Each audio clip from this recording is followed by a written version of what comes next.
the most time-conscious teams that we have in Europe. Very rarely are they pushing into a site with 10 seconds left on the clock. They like to give themselves a lot more time than that. I was about to say we're still looking for the entry kill here to come out, though, and 80 seconds in, it's going to be Citizen finding a Lems as Shaiko says peekaboo to Virtue, puts him in the dirt. Virtue just overextending a little bit there, looking to peek on into Library. Maybe not sure of Shaiko's presence, but Kayak, he's able to take that information and use it, getting himself a kill. Kanto comes out with a headshot and a double. That's what we want to see, Des. Kanto coming in big in round number 1, taking Rafal off the board, and this is all going to G2 right now as Renshiro, he manages to find himself a nade kill from K9, but surely this is going to be too little too late as he tries to move in through the window. Kayak, he's going to find the long range SMG kill, and that is round 1 going to G2. The drones to keep feeding them information, but with the 4 versus 4 and 45 seconds or so to go, now's the time to start taking real action in the form of bringing down members of G2. BDS giving up on that top floor control, looking for a more lateral push here. They've got the reinforcement opened up. They're pinging out the utility there. They're going to need the Zephyr to clear out, or a nade or some sort of explosive to get in and move that evil eye if they don't want the information being fed back in. Now, what a shot from Citizen, finding the headshot, threading the needle, Des, through 2 long lines of sight holes there,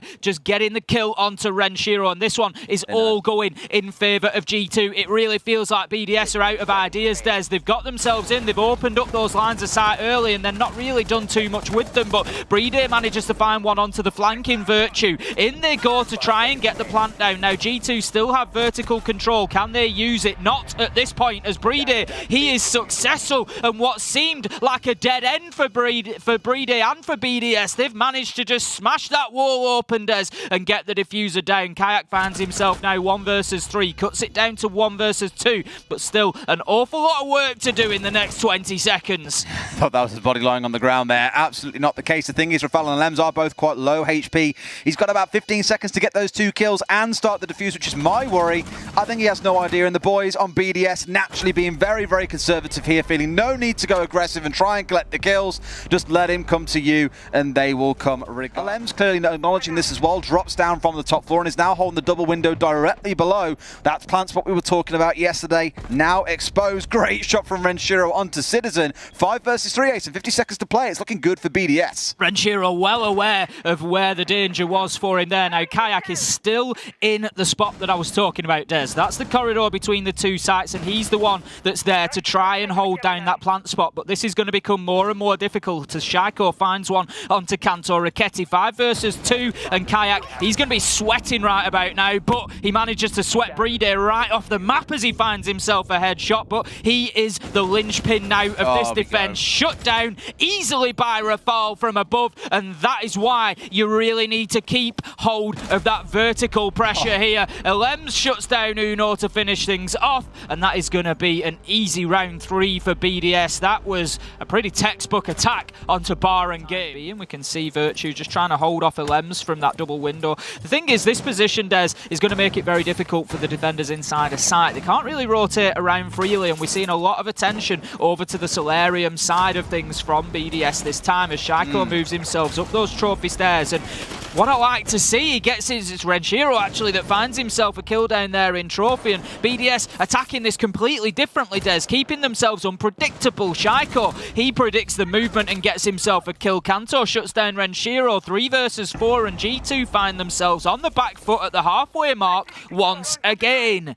Not a massive surprise. It seems to be that way in every single round so far. There's different hits coming out. There comes the jump out from Trophy onto LMs. Kanto with another double kill. Same as back in round 1, but that has been his only impact so far. Rounds 2 and 3 silent, but you won't knock him when he's been a massive contribution in potentially their 2-1 rounds. It is a 3 versus 3. There is 70 seconds to play. There is still a lot of time for BDS to make this one happen, and I'll echo to you the same of what you just said. G2 I was going to commend for being quite alternative in their attacks, always changing it up every single round despite the site they were on. Here BDS have gone for something completely different. They've got full control of the north side of the map and are going for the plant. They kill the last man on site in Virtue. There's no stopping this plant going down. 3 versus 2 for BDS, and for G2 they're going to have to pull off something special, but they have got Citizen and Kanto, who is on one today. BDS have just played that beautifully, as you say, and take full control of the north side of the map, and then it was a stroll, Des. It was a stroll for Brede to come in through that bathroom window door, walk into site and get the diffuser down. And right now, Citizen, he's trying to find anything that he can, but you can just see that the battle line is drawn from BDS, and as they try to cross it, they move through no man's land, Des, and they are left exactly there. Shaiko and Rafal finish it off with a big double. It does not come easier than that from BDS in the post plant, and that is 3-1 now, and G2 are lacking that adaptation. It's sort of like, you know, this is how we've set our stall out, this is how we're going to play it, and once we've lost that area, we're not really sure how to regain it. Bit of an alternative setup coming out here as well, with that Pulse being brought along as opposed to, say, the Aruni that we saw being brought along not too long ago, a couple of rounds back. Hoping, I think, after that timeout that we're going to see something a bit different. The fact that there are 4 C4s on side, you've got the Pulse and the Valkyrie, just screams to me this is absolutely going to be denial-based play. They want those C4 kills. They want to be able to catch them out. What is BDS planting already? No way is he getting away with this. They're inside sight. Where are G2? Surely the intel comes through. C4 is thrown. It goes off, but the plant is down, boys.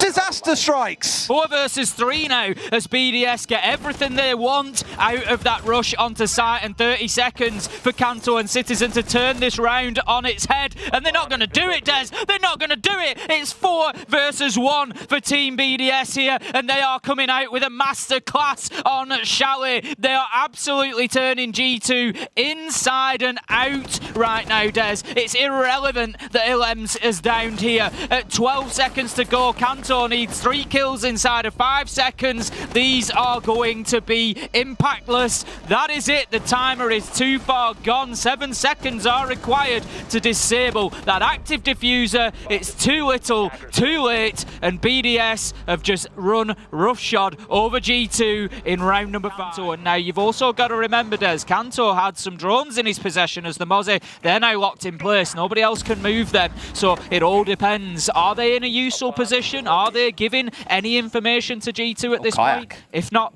they're not going to. He's going so aggressive here as well. No one normally pushes like this. She'll play behind the shield, and he will find Rafal there, catch him off guard. But Shaiko's at the window. Here's Johnny. Scots a little chop through, catches him out of the backsides of it. 2 go down, make it 3.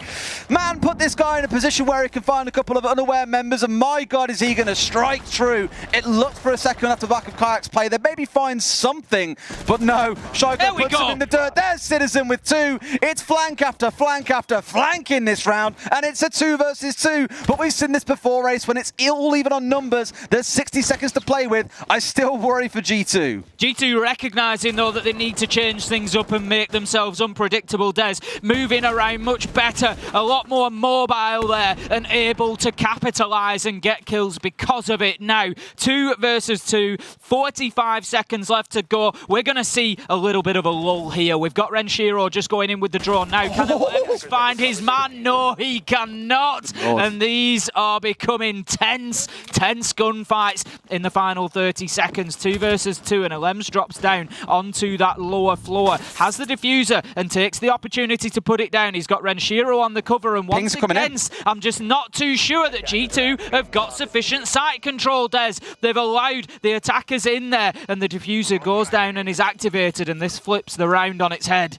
Again, you'll be asking questions around how on earth 2 members of G2 have been so far from site. That we've seen the members of BDS get in, get the plant without even so much as a firefight. 25 seconds on the clock. They've got about 15 seconds to get these 2 kills and get the diffuser stuck. Else it's a 5-1 half. Renshiro finds 1. It's turning into nothing for G2. Every late round clutch situation where they could come up big, BDS just shut the door in their face, catching their nose in the process. That's a 5-1 half, Tim. They've absolutely dominated G2 on the attack. Here on Chalet.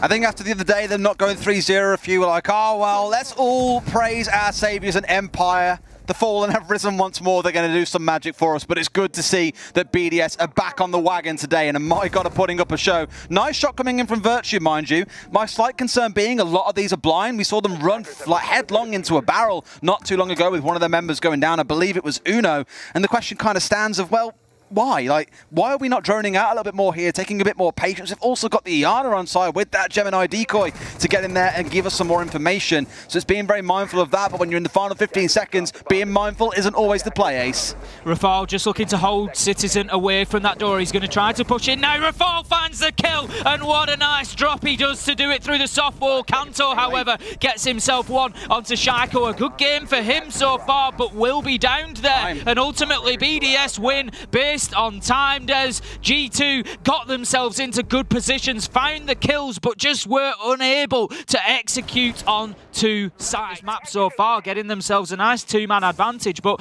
when a defensive player approaches a laser gate, Des, it shuts off automatically to allow them to pass through. But in that sort of situation where LMs is trying to peek onto a door, all that's doing is telling the attackers the peek is coming now. Yep. And you just know, it's almost like an information game for the attackers. The reverse, the C4 coming out, not quite going to connect as he steps away, but Kanto is down, mind you. Oh, it's a frost mat. Of course it is. Why wouldn't it be?